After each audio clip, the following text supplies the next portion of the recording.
আসসালামু আলাইকুম ওয়া রাহমাতুল্লাহি ওয়া বারাকাতুহু। আলহামদুলিল্লাহ ওয়াসসালাতু ওয়াসসালামু আলা রাসূলিল্লাহ। কেমন আছেন সবাই? আলহামদুলিল্লাহ। আচ্ছা, এই বাংলাদেশ কাদের? নাকি বামেদের, নাকি সেকুলারদের? তো জাকারিয়া বলে গেল মুসলিম বঙ্গ আমাদের, তাই না? এই ভূখণ্ডের দাবি আমরা ছাড়ব না। তো মুসলিম বঙ্গ নিয়ে মুসলমানের সন্তানদের যে হীনমন্যতা, এটার কারণ আসলে কি বলতে পারেন? রাইট, আমাদের সন্তানদেরকে একটা হীনমন্যতার ফিলিংস দেয়া হচ্ছে যে তোমার যে মুসলিম আইডেন্টিটি, এটা আসলে কোনো গৌরবের আইডেন্টিটি না। এটা কিভাবে করা হচ্ছে? আমাদের যে প্রচলিত শিক্ষা ব্যবস্থা, এই শিক্ষা ব্যবস্থা এমন মানুষ তৈরি করতেছে, এমন প্রজন্ম তৈরি করতেছে যাদের কাছে নিজের মুসলিম পরিচয়, নিজের যে গৌরবের আইডেন্টিটি, এটা তাদের কাছে আর গৌরবের থাকতেছে না। আমরা দেখতেছি যে ইতিহাসের ভুল পাঠ আমার সন্তানদেরকে এমনভাবে মুসলিম শাসনামলকে তুলে ধরা হচ্ছে, এমনভাবে মুসলমানদের ইতিহাস ঐতিহ্যকে তুলে ধরা হচ্ছে, যাতে আমার সন্তান সেই ইতিহাসে নিজেকে খুঁজে পাবে না, তাই না? এই যে প্রচলিত শিক্ষা ব্যবস্থা, এখানে যে ইতিহাস শেখানো হচ্ছে, এখানে একজন মুসলমানের সন্তান কি তার নিজের ইতিহাস ঐতিহ্যকে খুঁজে পাচ্ছে? পাচ্ছে না। তো আমি শিক্ষা সংকট নিয়ে কথা বলবো, একটা প্রশ্ন দিয়ে শুরু করতে চাই। বাবা মা সন্তানকে বেশি ভালোবাসে নাকি সন্তান বাবা মাকে বেশি ভালোবাসে? বাবা মা সন্তানকে বেশি ভালোবাসে। আমি আইসিইউতে কাজ করি দীর্ঘদিন ধরে, একটা আইসিইউর দায়িত্বে আছি। তো সেখানে আমার প্রতিদিন অনেকগুলো রোগীর স্বজনের সাথে কথা বলতে হয়। তো আমি এরকম কোনো বাবা মা কখনো পাইনি যে তার সন্তানকে অসুস্থ অবস্থায় তার সন্তানের প্রতি হাল ছেড়ে দিতে চায়। বাবা মা সবসময় একদম শেষ পর্যন্ত চেষ্টা করতে চায়। কিন্তু এরকম বহু সন্তান পাইছি যারা মানে শেষ পর্যন্ত আর হাল ধরে রাখতে চায় না। তাদের বাবা মা চলে গেলে যেন একটু কাঁধ থেকে ভার নেমে যায়, ঠিক আছে? তো সন্তান কেমনভাবে বড় হবে, সন্তানের বাবা মায়ের প্রতি আচরণটা কেমন হবে, এটা আসলে সন্তানের শিক্ষার উপর নির্ভর করে। আমি আলোচনায় বিস্তারিত ঢোকার আগে দুইটা ঘটনা বলবো, আমার আইসিইউর ঘটনা। আপনারা জানেন করোনার মধ্যে নানা রকম হৃদয় বিদারক ঘটনা ঘটে গেছে। এরকম অনেক সময় হয়েছে যে বাবা মাকে আইসিইউতে রেখে সন্তান আর দেখা করতে আসে না। বাবা মা আইসিইউর বেডে বসে কান্নাকাটি করে যে আমার ছেলেটা কই, আমার মেয়েটা কই। তো আমরা নানা রকম সান্ত্বনা দিতাম যে এখানে তো ঢুকতে দেওয়া হয় না, যে ছেলে নিজে ইচ্ছা করে আসতেছে না, এটা তো আর বলা যায় না। বলা যায়? একটা ছেলে বা মেয়ে বাপকে দেখতে আসতেছে না সিকিউরিটি কনসার্ন থেকে, যে করোনা আমাকেও ধরে ফেলবে। এটা কি বাপের সামনে বলা যায় যে আপনার সন্তান আসতে যাচ্ছে না, আপনাকে দেখতে যাচ্ছে না, ভয় পাচ্ছে? মা কি কখনো ভয় পায়? সন্তান যখন অসুস্থ হয়, সন্তান যখন অসুস্থ হয়, মা বুকের মধ্যে আঁকড়ে ধরে রাখে, রাখে না? মা কিন্তু কখনো ভয় পায় না। বাবা যখন বিছানায় পড়ে থাকে, মা যখন বিছানায় পড়ে থাকে, যখন বিছানায় পায়খানা করে, যখন শরীরে ক্ষত হয়, দুর্গন্ধ হয়, সন্তানরা অনেক সময় ঘান্না করে, তাই না? সন্তানরা অনেক সময় পাশে যাইতে একটা সংকোচ বোধ করে, কিন্তু মা বাবা কখনো এটা করে না। আপনি দেখছেন ছোটবেলায় যখন বাচ্চারা পায়খানা করে, মার কাছে গন্ধও লাগে না। 3টা মিসক্যারেজের পর আমার একটা ছেলে হয়েছে, বয়স 9 মাস মতো। তো ওর মার কাছে ওর পায়খানা গন্ধ লাগে না। যে মানে এত আদরের, কিন্তু সন্তানের কাছে মা বাবা একটা সময় এত আদরের আর থাকে না। একটা পেশেন্ট ছিল আমার করোনার মধ্যে, তো পেশেন্টটা শেষ অবস্থা আর কি। তো পরিবার লাইফ সাপোর্টে দিবে না, তার সন্তানরা তাকে আদর করে, খুব আদর করে। তো যেহেতু লাইফ সাপোর্টে দিবে না, আমি বললাম যে মুসলমান মানুষ, অ্যাটলিস্ট শেষ সময়ে একটু আপনারা ভেতরে এসে দোয়া কালাম পড়েন, একটু সূরা ইয়াসিন তেলাওয়াত করেন, বা আপনার যেটা মনে হয় আপনারা করতে পারেন। আপনাদের এই সুযোগটা আমি দিই। সাধারণত আইসিইউগুলোতে মানুষজন একা একা মারা যায়, তাই না? পাশে কেউ থাকে না। তো আমার আইসিইউতে আমি এতটুকু চেষ্টা করি যে যারা মৃত্যু পথযাত্রী বা মারা যাবে এরকম পেশেন্টদের ক্ষেত্রে তার সন্তানদেরকে পাশে দাঁড়ায় শেষ সময়ে কিছু দোয়া কালাম করা, অ্যাটলিস্ট হাতে হাত থেকে বাবা মা চলে যাবে, এই সান্ত্বনার ফিলিংসটা দেওয়ার আমি চেষ্টা করি। এবং এটার কারণে অনেকে আমার পরে ধন্যবাদ জানায় যে শেষ সময়ে এতটুকু অনেক বড় সান্ত্বনা হয়ে যায় সন্তানদের কাছে। তো ওই পেশেন্টটার আমি বললাম, পেশেন্টটার ছেলেমেয়েরা সব আমেরিকায় থাকে, বাবা মারা যাচ্ছে, আমেরিকা থেকে আসছে। এখন দোয়া কালাম যে পড়বে, তারা কলমা কালাম এগুলো জানে না, ভুলে গেছে, ঠিক আছে? তো আমারে বলছে যে ডাক্তার সাহেব আপনি একটু পড়ে দেন। তো এটা কত বড় একটা দুঃখজনক বাস্তবতা একজন মুসলিম ফ্যামিলির জন্য, তাই না? একটা মুসলিম ফ্যামিলির জন্য এটা দুঃখজনক বাস্তবতা না, যে বাপের কানে কলেমার তালকিন করবে, পাশে বসে একটু দোয়া কালাম পড়বে, সেটা নিজেরা পারতেছে না, ভুলে গেছে, সন্তান ভুলে গেছে। আমরা সফলতা কোনটাকে বলি?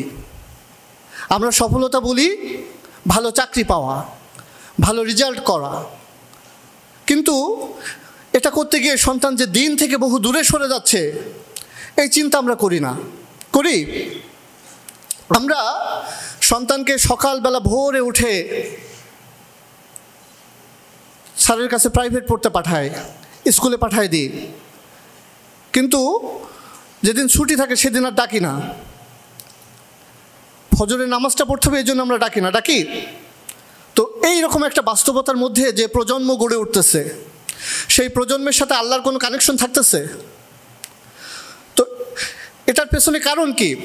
এক তো আছে শিক্ষা ব্যবস্থা, আর এক পারিবারিক শিক্ষা। শিক্ষা দুইভাবে হয়, ঠিক আছে? পরিবার থেকে আসে, প্রতিষ্ঠান থেকে আসে। তো বাঙালি মুসলমানের শিক্ষা সংকটের শুরু দুই জায়গা থেকেই। এক, পরিবার সন্তানদেরকে এই সঠিক শিক্ষাটা দিচ্ছে না, আর প্রতিষ্ঠানের কথা তো বলাই বাহুল্য। তো এই যে একটা পরিবার যার বাপের কাছে কলেমা পড়ার জন্য ডাক্তারকে বলা লাগতেছে, তো এর মতো দুঃখজনক বাস্তবতা আর কি হতে পারে? আমি আর একটা ঘটনা উদাহরণ দিই, যে খুব ক্রিটিক্যাল একটা পেশেন্ট ছিল, ছেলে অনেক বড় ডাক্তার, ইংল্যান্ডের একজন বিশেষজ্ঞ ডাক্তার। তো মা অসুস্থ, বাবা নাই, ছেলে ছুটি নিয়ে আসছে। ছুটি বেশি দিনের ছুটি না। তো আসার পরে মা তো মারা যাচ্ছে না, মা ক্রিটিক্যাল অবস্থায় আছে, দিনের পর দিন একই অবস্থায় আছে। ছেলে হয়ে গেছে অধৈর্য, মা তো মরে না। তো আলটিমেটলি ছেলে বললো যে আমি আর চিকিৎসা করাবো না, যে ওষুধপত্র বন্ধ করে দেন। তো আমরা এখন জোর করে তো আর চিকিৎসা করা যায় না, তাই না? তো আমি বললাম যে ভাই অ্যাটলিস্ট ওই নাকে যে নলটা আছে ওটা দিয়ে খাবারটা পাক। না, খাবার পাইলে আরও বেশি দিন প্রলঙ্গেশন হবে, খাবারটাও দিবে না। পরে সে কেবিনে নিয়ে গেল রিক্স বন্ড দিয়ে, খাবারটাও দিল না, স্যালাইনটাও দিল না। তো এই মায়ের কাছে এই সন্তানের কতটুকু এক্সপেকটেশন ছিল, সে পাইলটা কি? মৃত্যু পথযাত্রী মাকে শেষ সময়ে এই নাকে নল দিয়ে খাবারটা দিবে, তাও দিচ্ছে না, যে তার ছুটি শেষ হয়ে যাচ্ছে, মায়ের জীবনটা আরও প্রলঙ্গেশন হচ্ছে। আলটিমেটলি ছেলেটা কনফ্লিক্টে পড়ে গেছে। তো এই ছেলে শিক্ষিত, তাই না? তো আলটিমেটলি গ্যাপটা কোথায় আছে? গ্যাপটা কিন্তু দুই জায়গাতেই আছে। একটা হচ্ছে পারিবারিক শিক্ষা। আমরা আমাদের সন্তানদের বিদেশ পাঠিয়ে দিচ্ছি যে তার একটা উন্নত ভবিষ্যৎ, তাই না, যে সে সেটেল হবে, লাইফে সেটেল হবে। তো এই সেটেল করতে গিয়ে আমরা তার আখিরাতের জান্নাতের রাস্তাটা থেকে তাকে অনেক দূরে পাঠিয়ে দিচ্ছি, তাই না? তো আলটিমেটলি আমরা যা রোপণ করি সে অনুযায়ী গাছ হবে। আমরা যদি আগাছা রোপণ করি সেখানে ভালো গাছ হবে না, তাই না? তো আলটিমেটলি আমাদের পরিবারগুলোও আমাদের মানে যে শিক্ষা ব্যবস্থা, যে শিক্ষা সন্তানদেরকে দেওয়া দরকার, সেই শিক্ষা আমরা দিতে পারছি না। আল্লাহর সাথে যে কানেক্ট করার বিষয়টা আমরা করতে পারছি না। বাচ্চাকে আমি কিভাবে বড় করব? বাচ্চার সাথে আল্লাহর কানেকশন, যে তোমাকে আল্লাহ একটা নির্দিষ্ট সময়ের জন্য পাঠাইছে, এরপর তোমাকে ফিরে যেতে হবে এক অনন্তকালের জীবনে। সেই জীবনের জন্য প্রস্তুত হওয়ার জন্য এই জীবনটা, এই শিক্ষাটা আমরা আমাদের সন্তানদেরকে দিতে পারছি না, তাই না? এই শিক্ষাটা আমরা আমাদের সন্তানদেরকে দিতে পারছি না। আমরা আমাদের সন্তানদেরকে একটা মেশিন বানাচ্ছি, টাকা রোজগারের মেশিন, পার্থিব সফলতার মেশিন।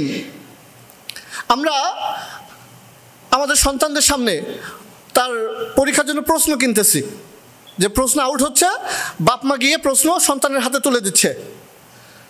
তো বাপ মার সততার উপর সন্তানের কি একটা আইডিয়া তৈরি হয়ে গেল, তাই না? তো আলটিমেটলি আমরা দেখতে পাচ্ছি যে পরিবারের যে দায়িত্বটা ছিল আল্লাহর সাথে কানেক্ট করা সন্তানের, যে আমাদের ভালো মন্দ, আমাদের সব কিছু আল্লাহ দেখতেছেন, আল্লাহর কাছেই আমাদের ফিরে যেতে হবে, জান্নাত জাহান্নাম আছে, আমাদেরকে যে কোনো একটাতেই যেতে হবে এবং সেখানে অনন্তকাল থাকতে হবে, এবং দুনিয়ার আমাদের যে অ্যাক্টিভিটিস সেটার উপরেই ওটা ডিপেন্ড করবে। এই শিক্ষাটা আমরা দিতে পারছি না। এবং আলটিমেটলি আমাদের শিক্ষা ব্যবস্থা থেকে ইসলামকে পুরোপুরি বিদায় করা হয়েছে। শিক্ষা ব্যবস্থার কোথাও আপনি আখেরাত খুঁজে পাবেন না। পাবেন? আমাদের যে প্রচলিত শিক্ষা ব্যবস্থা, সেখানে কি আপনি কোথাও আখেরাতকে খুঁজে পাবেন? পাবেন না। কারণ আমাদের শিক্ষা ব্যবস্থা থেকে ইসলামকে একেবারে কোণঠাসা করে ফেলা হয়েছে। বাঙালি মুসলমান, যাদের সংখ্যাগরিষ্ঠ, মুসলমানের সন্তান কি পড়বে সেটা ঠিক করতেছে ইসলামোফোবরা, সেটা ঠিক করতেছে বামেরা, তাই না? তো তাহলে বাঙালির মুসলমানের যে সন্তান, তারা আখিরাতের সন্ধান কিভাবে পাবে? পরিবার থেকে পাচ্ছে না, শিক্ষা প্রতিষ্ঠান থেকে পাচ্ছে না। তাহলে এই দায় কাদের? বারবার আমরা দেখছি যে বড় বড় ঘটনাগুলো ঘটছে, 1947, 1971, 2024, আমরা প্রত্যেকবার ব্যর্থ হয়েছি। 1947 জাকারিয়া কি বলল? যে দেশ বিভাগ হয়েছে, পাকিস্তানকে মতলব কিয়া লা ইলাহা ইল্লাল্লাহ। তো যে লা ইলাহা ইল্লাল্লাহর স্লোগান নিয়ে একটা দেশ বিভাগ হলো, একটা নতুন দেশ গড়ে উঠলো, সে দেশের শিক্ষা ব্যবস্থায় ইসলাম থাকার কথা ছিল, তাই না? কিন্তু দেখলাম দুঃখের সাথে সেখানে ইসলামকে কর্নার করা হলো। তবে 47 থেকে 71 যে শিক্ষা ব্যবস্থা ছিল সেখানে কিছুটা হলেও ইসলাম ছিল। আজকে আমাদেরকে বলা হয় 47 থেকে 71 বঞ্চনার কাল, তাই না? আসলে বঞ্চনার কাল, কিন্তু আলটিমেটলি বঞ্চনা বেশি হয়েছে তার আগ দিয়ে। ব্রিটিশদের 190 বছরের যে শাসন, সেই শাসনে মুসলিম বঙ্গ সবচেয়ে বেশি বঞ্চিত ছিল। জাকারিয়া বলছে যে বিভিন্ন পর্যটকরা এদেশে এসে এদেশের যে সম্পদের বিবরণ দিয়ে গেছে, এদেশের মানুষের উদারতার বিবরণ দিয়ে গেছে। একটা দেশের মানুষ উদার কখন হতে পারে? যখন তার সঠিক শিক্ষা থাকে, যখন তার হাতে সম্পদ থাকে, তাই না? আমি দান করতে পারবো কখন? যখন দানের মোটিভেশন থাকবে এবং আমার সম্পদ থাকবে, তাই না? তো দেখা গেল 1700 সালে পরে 76-এর মন্বন্তর, সেখানে একটা ভূখণ্ডের 1/3 মানুষ মারা গেল না খেয়ে। যেখানে আমরা জানলাম যে বাংলা ছিল সবচেয়ে সম্পদশালী একটা ভূখণ্ড। এই ভারতীয় উপমহাদেশের জিডিপির 25% প্রোভাইড করতো, সেখানে সুবে বাংলার কন্ট্রিবিউশন ছিল 12%। তো সেই সুবে বাংলার 1/3 মানুষ না খেয়ে মারা গেল ইংরেজের শাসনামলে। কি পরিমাণ বঞ্চনা করা হয়েছে! কিন্তু আজকে আমাদের পাঠ্যপুস্তকের ইতিহাস বইয়ে ইংরেজদের প্রশংসা করা হচ্ছে যে তারা খারাপ কিছু করলে অনেক ভালো কিছু আনছে, তাই না? এবং সুলতানি আমলকে নেগেটিভলি দেখানো হয়েছে যে তারা বহিরাগত, তারা অনেক কিছু চাপায় দিছে। তো এই শিক্ষা ব্যবস্থা আমাদের সন্তানদেরকে তো গ্লোরিফাই করার মতো কোনো আইডেন্টিটি উপহার দিবে না, তাই না? এই শিক্ষা ব্যবস্থার মধ্য দিয়ে একটা বাচ্চা যখন বের হবে সে নিজেকে মুসলিম পরিচয় দিতে হীনমন্যতায় ভুগবে যে মুসলিম আমি, এটা গৌরবের কোনো বিষয় না। তো আমরা দেখছি যে 1947 থেকে 1971 এই সময়টা যত কিছুই হোক, এখানে শিক্ষা ব্যবস্থায় কিছু হলেও ইসলাম ছিল। এবং পূর্ব বাংলায় বা পূর্ব পাকিস্তানের যে সমস্ত প্রতিষ্ঠান গড়ে উঠছে, কারণ ঢাকা ভার্সিটি প্রতিষ্ঠা হয় 1921 সালে, বাকি 4টা ভার্সিটি জাহাঙ্গীরনগর, জগন্নাথ, চট্টগ্রাম এবং রাজশাহী বিশ্ববিদ্যালয় 1947 থেকে 71 সালের মধ্যে প্রতিষ্ঠা হয়, ঠিক আছে? তারপরে 5টা প্রকৌশল বিশ্ববিদ্যালয়ের মধ্যে 4টাই এই সময়ে প্রতিষ্ঠা হয়।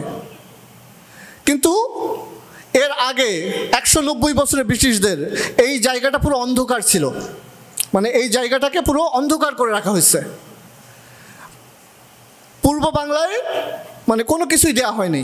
এই পূর্ব বাংলাটাকে সিস্টেমেটিক্যালি একেবারে মানে ব্যারেন ল্যান্ড বানায় দেওয়া হয়েছে। আমরা দেখি শিক্ষা ব্যবস্থার মাধ্যমে মুঘলরা যখন ক্ষমতায় ছিল, মুঘলরা যখন আমাদেরকে শাসন করছে, তখন আমাদের শিক্ষা ব্যবস্থা ছিল রমরম অবস্থা। এখানে এই বাংলা, আসাম এই অঞ্চলে 1 লক্ষ শিক্ষা প্রতিষ্ঠান ছিল এবং ক্লাস মানে 4-4.5 বছর বয়স থেকে মুসলমানের সন্তানদেরকে মানে বিসমিল্লাহ অনুষ্ঠান হতো। বিসমিল্লাহ অনুষ্ঠান বলতে সেখানে শিক্ষার হাতে কড়ি দেয়া হতো। তো এভাবেই মুসলমানদের একটা ঐতিহ্য থেকে পলাশীর আম্রকাননে 1757 সালে যখন সিরাজউদ্দৌলার পতন ঘটল, আলটিমেটলি আমাদের এই শিক্ষা ব্যবস্থার উপর বড় একটা ধাক্কা চলে আসলো। মক্তবগুলো আস্তে আস্তে সরকারি প্যাট্রোনাইজেশন হারানো শুরু করলো। ইসলামী শিক্ষা ব্যবস্থা সরকারি প্যাট্রোনাইজেশন হারানো শুরু করলো এবং এই ধারা চলতে থাকলো।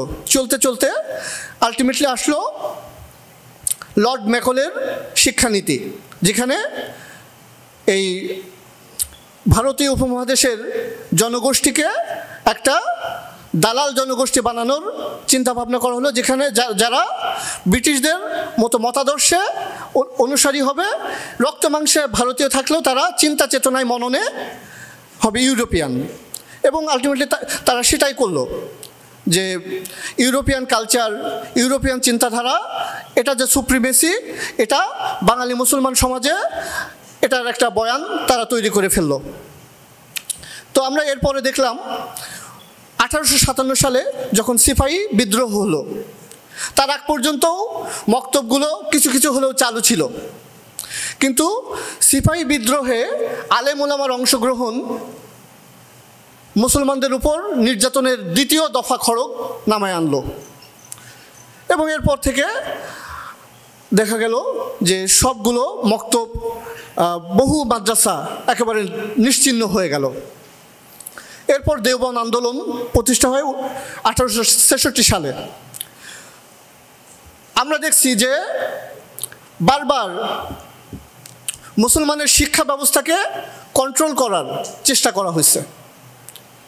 ব্রিটিশরা আমাদেরকে শিক্ষার অধিকার দিতে চায়নি, কিন্তু তারা চিন্তা করলো যে শিক্ষার অধিকার যদি এদেরকে দেওয়া হয় তাহলে হয়তো এরা রাজনৈতিকভাবে সচেতন হয়ে যাবে এবং এরা বিভিন্ন দাবি দাওয়া তারা পেশ করতে থাকবে, আন্দোলন করতে থাকবে, তাদেরকে শোষণ করা টাফ হয়ে যাবে। কিন্তু তারা স্টাডি করলো যে আমরা তো শিক্ষা অধিকার এদেরকে দিচ্ছি না, তারপরেও এদের মধ্যে যে জিহাদি চেতনা, যে মুসলিম আইডেন্টিটি বোধ, এটা তো চলে যাচ্ছে না, তাহলে কি করা যায়? তো তারা গবেষণা করে বের করলো যে এদের শিক্ষা ব্যবস্থাকে নিয়ন্ত্রণ করতে হবে। এদের শিক্ষা ব্যবস্থায় যে মুসলিম এলিমেন্টগুলো, আল্লাহর সাথে কানেকশনের যে তরিকাগুলো, এগুলো ডিসকানেক্ট করে দিতে হবে। এটা যদি করা যায় তাহলে এদের সন্তানকে আমাদের আইডিওলজি দিয়ে দীক্ষিত করা যাবে। ফলে তারা সেটাই করলো। তারা কিছু ইন্টারপ্রেটার তৈরি করলো, তারা কিছু ব্রিটিশদের দালাল তৈরি করলো প্রথমে, যারা ব্রিটিশদের গুণগান গাইতে থাকলো, কলাম লিখতে থাকলো। আমরা দেখি কোনো জাতিকে কন্ট্রোল করার জন্য দুইটা জিনিস কন্ট্রোল করতে হয়, একটা হচ্ছে ওই জাতির শিক্ষা, আর একটা ওই জাতির মিডিয়া। তো ওরা সেই দুটোকে কন্ট্রোল করে ফেললো, শিক্ষাকে ওয়েস্টার্নাইজড করলো, এবং যারা সমাজের মোটামুটি গ্রহণযোগ্য মানুষজন ছিল, যারা সমাজের পরিচিত মুখ, তাদের দিয়ে তাদেরকে ওয়েস্টার্নাইজড করলো। তো আমরা দেখলাম যে এরই ধারাবাহিকতায় প্রত্যেকটা শিক্ষা ব্যবস্থা দুইটা ভাগ হয়ে গেল। একটা হচ্ছে জেনারেল শিক্ষা, আর একটা ওই যে দেওবন্দের মাটি আঁকড়ে পড়েছিল কিছু আলেম, তাদের দিয়ে আর একটা শিক্ষার সূচনা হলো, যেটা কওমি ঘরানার শিক্ষা, যেটা আমরা বলি। কিন্তু আমরা দেখি যে প্রত্যেকবার যখন দেশ বিভাগ হয়েছে, 1947, 1971, আলটিমেটলি 2024, বারবার এই একটা জায়গা যে আনটাস্ট আছে, এখানে বিশুদ্ধ ইসলামের যে চর্চা হচ্ছে, এটা অনেকে সহ্য হয়নি যে এরকমভাবে যদি এই জায়গাটা আমরা কন্ট্রোল না নিতে পারি, তাহলে আমাদের বয়ানটাকে সমাজে পুরোপুরি প্রতিষ্ঠা করতে পারবো না। আমাদের বয়ানটাকে যদি সমাজে পুরোপুরি প্রতিষ্ঠা করতে হয়, তাহলে প্রত্যেকটা শিক্ষা ব্যবস্থাকে আমাদের কন্ট্রোল করতে হবে। দেশ বিভাগের পরে যতটুকু ইসলাম ছিল, 1971 সালে দেশ স্বাধীন হওয়ার পরে ক্ষমতা নিয়ে নিল কালচারাল এলিটরা। সংবিধানের মূলনীতি হলো জাতীয়তাবাদ, গণতন্ত্র, সমাজতন্ত্র, ধর্মনিরপেক্ষতা। তো 72 সালে কুদরতে খুদা শিক্ষা কমিশন যেটা হলো, সেটা এই মূলনীতির আলোকে এই মূলনীতির আলোকেই শিক্ষানীতি গ্রহণ করলো। তো সেই শিক্ষানীতি বাংলাদেশের ভাগ্যে একটা বড় কলঙ্কজনক অধ্যায় এটাকে বলা যায়।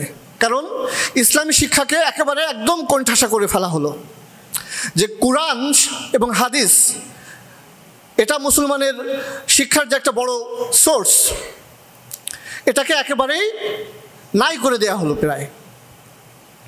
আখিরাত, মুসলমানের শিক্ষার যে একটা বড় মোটিভেশন, এটা নাই হয়ে গেল। মুসলমানদের প্রথম মাদ্রাসা কোনটা বলতে পারেন? দারুল আরকাম, তাই না? মুসলমানদের প্রথম মাদ্রাসা হচ্ছে দারুল আরকাম, সেখান থেকে আসহাবুল সুফফা। তো সেই শিক্ষা ব্যবস্থার মূল উদ্দেশ্য কি ছিল? সেই শিক্ষা ব্যবস্থার মূল উদ্দেশ্য ছিল আখিরাত কামাই। মুসলমানের শিক্ষা ব্যবস্থা, অর্থ ব্যবস্থা, রাজনীতি, দর্শন, সব কিছুর মূলই তো একটা, যে আখিরাতের জন্য প্রস্তুতি নেওয়া। আমরা এমন একটা সমাজ ব্যবস্থা গঠন করব যে সমাজ ব্যবস্থার মধ্যে মানুষগুলো আখিরাতমুখী হবে, যে শিক্ষা ব্যবস্থা মানুষকে আখিরাতমুখী করবে। এটাই তো ছিল মুসলমানদের শিক্ষা ব্যবস্থা, তাই না? তো হলো কি, কুদরতে খুদা শিক্ষা ব্যবস্থা তারা রিকমেন্ড করলো ইসলাম শিক্ষার 100 মার্কের একটা বই থাকবে, কিন্তু সেটা পড়ানো হবে ক্লাস 6 থেকে।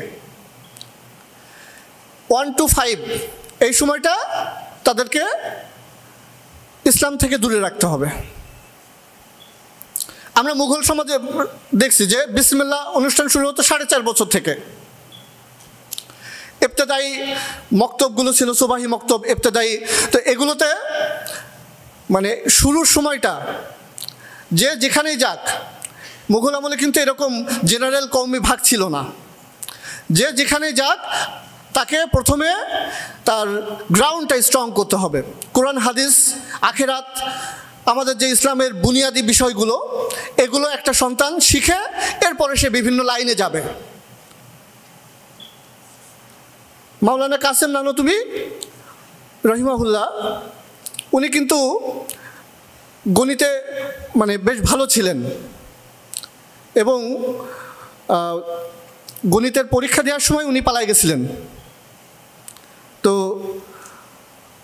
এই সময় শিক্ষা ব্যবস্থা ছিল কিন্তু এরকম মানে আমি মাদ্রাসায় পড়বো, আমি জেনারেল পড়বো, আমার দিনের কোনো জ্ঞান থাকবে না, মাদ্রাসায় পড়বো, আমার জেনারেল লাইনের জ্ঞান থাকবে না, এরকম একটা চরমপন্থী শিক্ষা ব্যবস্থা কিন্তু ছিল না। আমাদের এখন যে শিক্ষা ব্যবস্থা এটা চরমপন্থী কিনা? জেনারেল লাইনে পড়ে সে দিনের জন্য বকলম, তাই না? অনেকে আলহামদুসুরও পড়তে পারে না, আছে না? নাই। আবার যারা মাদ্রাসায় আছে তাদের অনেকেই দিন দুনিয়া সম্পর্কে বেখবর। তো এই যে বাইনারি, এটা কিন্তু মুসলমানের আদর্শ শিক্ষা ব্যবস্থা না। কওমি মাদ্রাসা তৈরি হয়েছে একটা বিশেষ প্রেক্ষিতে। মুসলমানদের যে নির্যাতন জুলুম, মুসলমান শিক্ষা ব্যবস্থাকে ধ্বংস করে দেওয়ার যে পায়তারা, তার এগেনস্টে টিকে থাকার একটা প্রচেষ্টা হিসাবে কওমি মাদ্রাসা দেওবন্দ প্রতিষ্ঠা হয়। কিন্তু আজকেও আমাদের সেই দুই সিলসিলা, একটা হচ্ছে জেনারেল লাইন, এখানে পড়বে মানুষ, আখিরাত জানবে না। তো এই বিষয়টাতে আমাদের হাত দিতে হবে। আমরা দেখছি যে প্রত্যেকটা বার মুসলমানদের রক্তের স্বাধীনতা আসতেছে, কিন্তু যখন ক্ষমতার আশেপাশে মুসলমানদের পাওয়া যাচ্ছে না, যখন নীতি নির্ধারণী পলিসি তৈরি করা হচ্ছে, সেখানে মুসলমানদের স্বার্থ লঙ্ঘিত হচ্ছে কিনা? তো আমরা বারবার ভুল করেছি। 1947-এর পরে আমাদেরকে এই মুসলিম জাতিত্ববোধ বা ইসলামী শিক্ষা এটাকে মেইনস্ট্রিম করা দরকার ছিল। সেটাতে আমরা ব্যর্থ হয়েছি, সেকুলাররা জিতে গেছে। কিন্তু ওই সময় সেকুলাররা এই সময় সেকুলারদের মতো না। ওই সময় সেকুলাররাও মুসলিম আইডেন্টিটিকে ধারণ করত। 1947 থেকে 71 যে সেকুলাররা ছিল, পাকিস্তানপন্থী বা যাই বলেন, তারা মুসলিম আইডেন্টিটিকে অ্যাটলিস্ট ধারণ করত। কিন্তু এরপর যখন 71-এর পরে দেশ স্বাধীন হয়ে গেল, পাকিস্তান থেকে আমরা বিচ্ছিন্ন হয়ে গেলাম, তখন মানে ধরেন 47 থেকে 71 যে ছিটাফুটা ইসলাম ছিল, সেটারও সমালোচক ছিল অনেক, সেটাও অনেকে পছন্দ করতেছিল না। ওই সময় কলকাতা কেন্দ্রিক যে সেকুলার এলিট সমাজ ছিল, তাদের বড় অ্যালার্জির বিষয় ছিল এটা, যে 1947 থেকে 71 যে ইসলামিক ভাবাদর্শের শিক্ষা ব্যবস্থা, এটা কেন থাকবে? এটা নিয়ে এই কলকাতাপন্থী দাদাপন্থী মুসলিম এলিটদের অ্যালার্জি ছিল প্রচুর। আলটিমেটলি 71-এর পর তারাই ক্ষমতাটা দখল করে ফেলে, যার কারণে আমরা দেখতেছি যে আজকে পর্যন্ত আমাদের শিক্ষায় যে ষড়যন্ত্র চলতেছে, এটার সিলসিলা সেই 71 থেকে এখনো পর্যন্ত চলে আসতেছে। এবং কুদরতে খুদার যে শিক্ষানীতি দিয়েছিল, যে কালো শিক্ষানীতি, সেটার আসর এখনো পর্যন্ত আমাদের শিক্ষা ব্যবস্থায় আছে। ইসলাম শিক্ষা, কুদরতে খুদা শিক্ষা ব্যবস্থা, শিক্ষা কমিশনে যে ইসলাম শিক্ষা ছিল, সেটা কমতে কমতে আজকে নাই হয়ে গেছে প্রায়। আজকে এমন অবস্থা যে দেখবেন অনেক কিছু সংস্কার হচ্ছে, শিক্ষাও সংস্কার হচ্ছে, কিন্তু শিক্ষার সংস্কারে ইসলামপন্থীদের কোনো স্পেস ওরা দিবে না। অন্য সব সংস্কারে ঠিক আছে তোমরা নাক গলাইতে পারো, কিন্তু শিক্ষা এখানে নাক গলাইতে পারবা না। কারণ শিক্ষাই একমাত্র জিনিস যেটা দিয়ে একটা জাতির মেন্টালিটি, একটা জাতির আচার ব্যবহার, একটা জাতির সংস্কৃতিকে কন্ট্রোল করা যায়। তো ওরা এই কালচারাল হেজিমনিকে টিকায় রাখছে এই শিক্ষা ব্যবস্থার মাধ্যমে। গত যে পাঠ্যপুস্তক ছিল, সেটা নিয়ে আমরা নওফেলের কাছে গেছিলাম, যে বিগত শিক্ষামন্ত্রী। তো তার একটা মানে আক্ষেপের জায়গা, যে কওমি মাদ্রাসা এত বড় একটা জনগোষ্ঠী এখানে পড়াশুনো করে, এই জায়গাটা আমাদের দখলে থাকতেছে না, বা এই জায়গাটা মেইন স্ট্রিমে আসতেছে না। সে তার পরিভাষা এরকম যে এই জায়গাটা মানে মেন যে শিক্ষা ব্যবস্থা, এটার সাথে এটার সংযোগ থাকতেছে না, এটাকে কন্ট্রোল করা দরকার বা এটার, এবং তারা চেষ্টাও করছে, কিন্তু আলটিমেটলি আমাদের উলামায়ে কেরামের দৃঢ়তার কারণে সেটা পারে নাই। দেখেন এই শিক্ষা ব্যবস্থা তারা এমন সিরিয়াসলি নিছে এই শিক্ষা ব্যবস্থাকে যে এখানে কোনো মুসলমান কথা বলতে পারবে না, এটা নিয়ে মুসলমানদের কোনো সে থাকবে না। শায়েখ আহমদুল্লাহ একটা 2 লাইনের স্ট্যাটাস দিয়েছে শিক্ষা ব্যবস্থা নিয়ে, সেটা নিয়ে সেকুলার মহলে কান্নাকাটি পড়ে গেছে পুরো, যে হুজুররা কেন কথা বলবে এটা নিয়ে, আমরা কি মাদ্রাসা নিয়ে কথা বলতে চাই? তার মানে ওরা এটাকে নিজেদের বাপের সম্পত্তি মনে করছে। এটা কেন বাপের সম্পত্তি না? এই বই কারা পড়ে? বাঙালি মুসলমানের সন্তানেরা এই বই পড়ে, তাই না? তো এই বইতে কি লেখা থাকবে? সেখানে বাঙালি মুসলমানের সে থাকবে। এই বই কি মানে কারিকুলাম তো একটা বড় বিষয়। এখানে ধরেন এই যে লাস্ট যে কারিকুলাম, এখানে কারিকুলামের আগে থেকে শিক্ষাক্রম রূপরেখা। তো শিক্ষাক্রম রূপরেখায় ওরা লিখছে যে এমন একটা সমাজ ব্যবস্থা গড়ে তুলতে হবে যে সমাজ ব্যবস্থা হবে রূপান্তরমুখী। রূপান্তরমুখী মানে ট্রান্সফরমেটিভ। ট্রান্সজেন্ডার পড়ছেন না, শুনছেন না? যে ছেলে থেকে মেয়ে হওয়া, মেয়ে থেকে ছেলে হওয়া, এগুলোকে যে সমাজ এন্ডোর্স করবে, যে সমাজ হবে ইনক্লুসিভ, সন্তানকে দূরে ঠেলে দেয়া। রূপরেখাতে স্পষ্টভাবে এরকম বাক্যে লেখা আছে যে প্রচলিত রীতিনীতি, মূল্যবোধ এগুলোকে প্রশ্ন করাইতে শেখাইতে হবে বাচ্চাদেরকে। মানে বাপ যেটা করতেছিল যে মেয়েদের সন্ধ্যার পরে ঘরে থাকা বা শালীন পোশাক পরা, এগুলোকে প্রশ্নবিদ্ধ করতে হবে। যদি শিক্ষাক্রম রূপরেখায় এরকম হয় তাহলে পাঠ্যপুস্তকে সেটার তো প্রতিফলন থাকবেই। আলটিমেটলি আমরা দেখলাম পাঠ্যপুস্তকে মানে একেবারে যৌন বিকৃতি ছড়াছড়ি, নানা ধরনের হারাম কন্টেন্ট, মুসলমান সন্তানদেরকে শিল্প সংস্কৃতির নামে নাচ গান শেখানো হচ্ছে। নাচ গানকে হারাম না হালাল? তো বাধ্যতামূলকভাবে মুসলিমের সন্তানদেরকে নাচ গান কেন করাতে হবে? এটা কাদের মাথা থেকে আসে? মুসলিমের সন্তানদেরকে যৌন বিকৃতি কেন পড়াতে হবে? ওরা বলে অধিকারের কথা, যে যারা ট্রান্সজেন্ডার, যারা সমকামী, তাদেরও তো অধিকার আছে। তো তারা কোন অধিকারটা পায় না? আপনি চাকরি পান, ওরা চাকরি পায় না? আপনি পড়াশোনা করতে পারেন, ওরা পড়াশোনা করতে পারে না?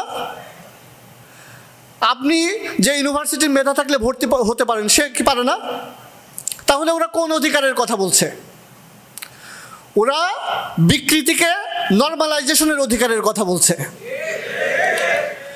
ওরা একটা ছেলে, সে মেয়ে হবে, সে মেয়ে হোস্টেলে থাকবে, সে মেয়েদের সাথে কমন রুম শেয়ার করবে, পাবলিক টয়লেট শেয়ার করবে, এই সমস্ত অধিকার তারা চাচ্ছে।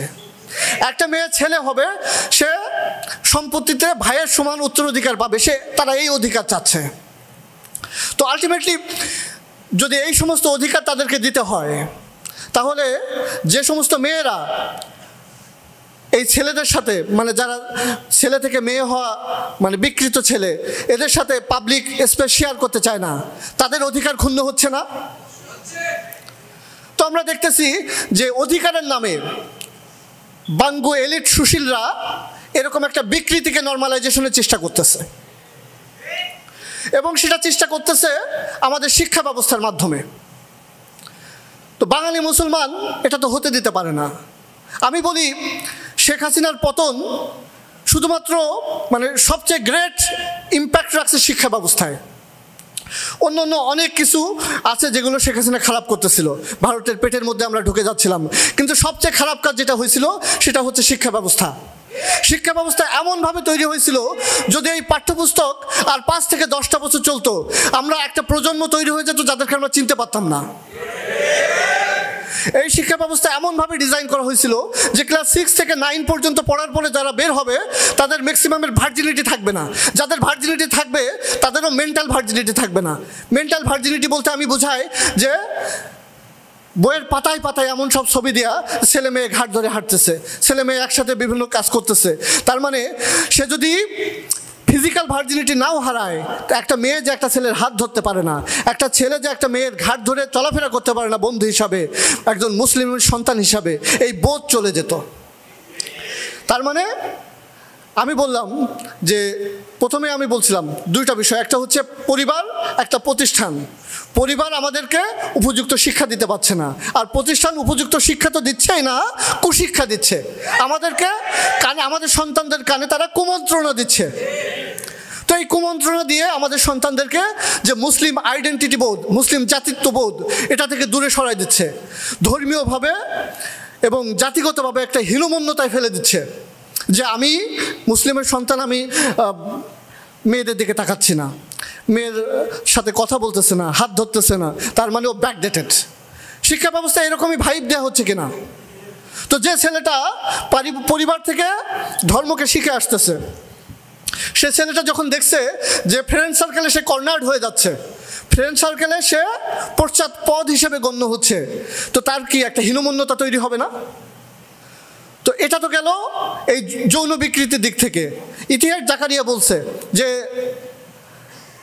ইতিহাসকে এমনভাবে ভারতীয় ন্যারেটিভে এবং ইসলাম বিদ্বেষী ন্যারেটিভে রচনা করা হয়েছে যে এই ইতিহাস যদি একটা মুসলিমের সন্তান পড়ে, সে নিজের প্রতি তার একটা ঘৃণা চলে আসবে যে আমি কি, যে আমি মুসলিমের সন্তান। এই ইতিহাস পড়ে সে নিজেকে সেখানে খুঁজে পাবে না। তো দেখেন, একটা তো হচ্ছে ফ্রেন্ড সার্কেলে এই যে যৌন বিকৃতি, অবাধ মিলামিশা এমনভাবে নর্মালাইজ করা হচ্ছে যে ফ্রেন্ড সার্কেলে একজন মানে যে ইসলামের আইডিওলজিকে ধারণ করে, যে পরিবার থেকে ইসলাম শিখে আসছে, সে স্কুলে এসে, শিক্ষা প্রতিষ্ঠানে এসে নিজেকে বঞ্চিত মনে করতে, নিজেকে মানে আদার মনে করতেছে, যে অনেকগুলো ফ্রেন্ড যা করতেছে সে সেটা করতে পারতেছে না, এবং ওদের কাছে হচ্ছে আতেল। কি ওদের কাছে যে ছেলেটা ইসলাম মানতেছে সে আতেল। আবার ইতিহাস তাকে দেখাচ্ছে যে তুমি নাই এখানে, এই মুসলিম বঙ্গে তোমার কোনো আইডেন্টিটি নাই। তো দেখা যাচ্ছে সিস্টেমেটিক্যালি মুসলিমের সন্তানদেরকে ইসলাম থেকে দূরে সরাই দেওয়া হচ্ছে। আল্লাহর সাথে যে কানেকশন ছিল, এই কারিকুলামের কোথাও, শিক্ষানীতির রূপরেখার কোথাও আখিরাত শব্দটা পাবেন না। ধর্ম যতটুকু আছে সেখানেও কোরআন হাদিসকে কাস্টমাইজ করে রাখা হয়েছে, যে কোরআন হাদিসটুকু সেকুলারিজমের সাথে খাপ খায়, লিবারেল ডেমোক্রেটিক ইসলামের সাথে খাপ খায়, সেই রকম করে কোরআন হাদিসের কিছু পোর্শন সেখানে আছে। তো এই কোরআন হাদিস পড়ে বা এই ইসলাম শিক্ষা বইটা পড়ে একটা মুসলমানের সন্তান, সে এই যে আমরা যেসব কথাগুলো বলছি এটার সাথে নিজেকে মিলাতে পারবে না। সেকুলার এবং ডেমোক্রেটিক মানে লিবারেল ডেমোক্রেটিক ইসলামের বাইরে যে মানে মেন আদি এবং আসল ইসলাম, এটাতে আপনার আমার সন্তান যদি এই শিক্ষা ব্যবস্থা এভাবেই থাকে, এই আদি এবং আসল ইসলামে আপনার আমার সন্তান সাবস্ক্রাইব করতে পারবে না। ঠিক আছে? তারা মডারেট হয়ে বড় হবে, তারা এটাকে মানে আমরা যেগুলো কথা বলছি এগুলোকে বলবে চরমপন্থা। তো আজকে এই 2024-এ এসে একটা গণ অভ্যুত্থানের পরবর্তী যে শিক্ষা ব্যবস্থা হবে, এখানে আমরা ছাড় দিতে পারি না। 71 একটা বিষয় ছিল যে পাকিস্তান ইসলামের ভিত্তিতে ভাগ হয়েছে, 71 সেই জায়গা থেকে বেরিয়ে আসছে। আলটিমেটলি 71-এর পরে আমরা দেখছি যে ইসলামকে কর্নার করা হয়েছিল, আলেম উলামাদের প্রতি নির্যাতন নেমে আসছিল। ইসলাম মানে যারা ইসলামকে ধারণ করে তারা মাথা উঁচু করে কথা বলতে পারে নাই। কিন্তু 2024 এটা ইসলামপন্থীদের রক্তের উপর এই স্বাধীনতা আসছে। 2024 পরবর্তী যে শিক্ষা ব্যবস্থা হবে সেখানে ইসলামপন্থীদের মতামতের, ইসলামিক ভাবাদর্শের প্রতিফলন থাকতে হবে। আজকে চাইলে কেউ আমাদের ঘাড়ের উপর চাপায় দিতে পারবে না। চাপায় দেওয়ার চেষ্টা হয়েছে। আমরা দেখছি যে গণ অভ্যুত্থান পরবর্তী যে শিক্ষা সংস্কার, সেখানে বামেরা ছিল, সেখানে ইসলাম বিদ্বেষীরা ছিল, সেখানে সমকামী মতাদর্শের লোকজন ছিল, কিন্তু সেখানে ইসলামকে ধারণ করে এমন মানুষজনকে রাখা হয়নি। ইভেন ইসলাম শিক্ষা বইটার জন্য একজন হাদিস অস্বীকারীকে রাখা হয়েছে। তো সেই সিস্টেমেটিক আগ্রাসন 24-এর অভ্যুত্থানের পরেও চলমান আছে, যেটা ব্রিটিশদের সিলসিলা থেকে চলে আসছে। তো আমরা যদি এই সিলসিলা ভাঙতে না পারি, 1947 সালে আমরা সেটা পারি নাই, 1971-এ আমরা পারি নাই, যদি 2024-এ আমরা না পারি, ইতিহাস আমাদেরকে ক্ষমা করবে না। আমাদের সন্তানরা যখন একসময় মুরতাদ হয়ে যাবে, তখন আমরা রেট্রোস্পেক্টিভ ইতিহাস পর্যালোচনা করার সময় আমরা দেখতে পাবো যে সেই ইতিহাসের কাঠগড়ায় আমরা দাঁড়ায় আছি। আমরা আমাদের যে করণীয় ছিল সেটা আমরা করতে পারি নাই। আমরা দেখছি যে আমাদের প্রত্যেকটা দাবি দেওয়া আদায় করতে অনেক প্রচেষ্টা লাগে। এই যে শিক্ষা ব্যবস্থায় এই সংস্কার, এটাকে বাদ দেওয়ার জন্য আমাদের অনেক আন্দোলন করা লাগছে না, আমাদের রাস্তায় নামতে হয়েছে। তো আমাদের রক্তে যে অভ্যুত্থান সংগঠিত হলো, তার পরবর্তী যে সরকার গঠিত হলো, সেই সরকারের কাছে আমাদের দাবি দেওয়া দেওয়ার জন্য রাস্তায় কেন নামা লাগবে? সেই শিক্ষা ব্যবস্থায় মুসলমানের সন্তানের প্রতিনিধিত্ব থাকার জন্য, মুসলমানের সন্তানের যে শিক্ষা ব্যবস্থা হবে সেটা রিফ্লেকশন থাকার জন্য আমাদের রাস্তায় কেন নামা লাগবে? আলহামদুলিল্লাহ, আপনারা রাস্তায় নামছেন, আপনারা প্রতিবাদ মুখর ছিলেন, যার কারণে ইনশাল্লাহ তারা যে ষড়যন্ত্রগুলো করছিল সেগুলো ব্যাহত হচ্ছে। শিক্ষা এই পাঠ্যপুস্তক 2012-র পাঠ্যপুস্তক ফিরে আসবে, কিন্তু আমাদেরকে সরব থাকতে হবে, আমাদেরকে থেমে গেলে হবে না, কারণ সামনে নতুন শিক্ষাক্রম তৈরি হবে। তো সেই শিক্ষাক্রম, সেই কারিকুলামে যেন মুসলমানের সন্তানের ভবিষ্যৎটাও চিন্তা করা হয়, এটার জন্য আমাদের এখন থেকে অ্যাক্টিভিজম করতে হবে। এবং নানা ঘরানা অনেক ইসলামী দল আছে, সবাইকে সাথে নিয়ে এই কাজটা করতে হবে। একটা আকুতি আমার যে আমাদের সন্তানরা কিভাবে বড় হবে, এটা নিয়ে আমাদের টেনশন থাকতে হবে। আমরা অনেক কিছু নিয়ে অনেক উদ্বিগ্ন, কিন্তু আমাদের সন্তানদেরকে যে এভাবে সিস্টেমেটিক্যালি ইসলাম থেকে দূরে সরাই দেওয়া হচ্ছে, আমাদের সন্তানদেরকে যে আল্লাহর সাথে কানেকশন ডিসকানেক্ট করে দেওয়া হচ্ছে, সেটা নিয়ে আমাদের কতটুকু চিন্তা ভাবনা, এটা নিজের কাছে প্রশ্ন করার বিষয় আছে। তো আমাদেরকে এই 2025 সালে যে শিক্ষা ব্যবস্থা আসবে বা শিক্ষা কারিকুলাম আসবে, সেটা নিয়ে সোচ্চার থাকতে হবে। এবং যে আন্দোলন বা সংগ্রামের ডাক আসুক, আপনারা সবাই থাকবেন সাথে। আমরা এই মুসলিম বঙ্গে আমাদের সন্তানদের শিক্ষা ব্যবস্থা বামেদের হাতে ছেড়ে দেব না ইনশাল্লাহ। আমরাই ঠিক করব আমাদের সন্তানরা কি পড়বে। আমাদের সন্তানদের শিক্ষা ব্যবস্থায় আখিরাত থাকতে হবে, আল্লাহ থাকতে হবে, কোরআন হাদিসের সাথে সম্পর্ক থাকতে হবে। ইনশাল্লাহ একদিন আমরা আবার প্রি কলোনিয়াল যুগে ফিরে যাব, যে সময় আমাদের শিক্ষা ব্যবস্থার দুটো ভাগ থাকবে না, মাদ্রাসা জেনারেল লাইন এই ভাগ আর থাকবে না, একটাই শিক্ষা ব্যবস্থা হবে। সেই শিক্ষা ব্যবস্থায় আমাদের সন্তানরা ডাক্তার, ইঞ্জিনিয়ার হবে, আলেম হবে, কিন্তু সবাই দিন শিখবে। যে শিক্ষা ব্যবস্থায় থেকে পাশ করার পর একজন ডাক্তার আলেমদের ইমামতি করতে পারবে, এরকম শিক্ষা ব্যবস্থা আমরা চাই। তো এটাই আমাদের এই জমিনের হিস্সা, আমরা ছেড়ে দেব না, তাই না? আমার দিন তাকবীর।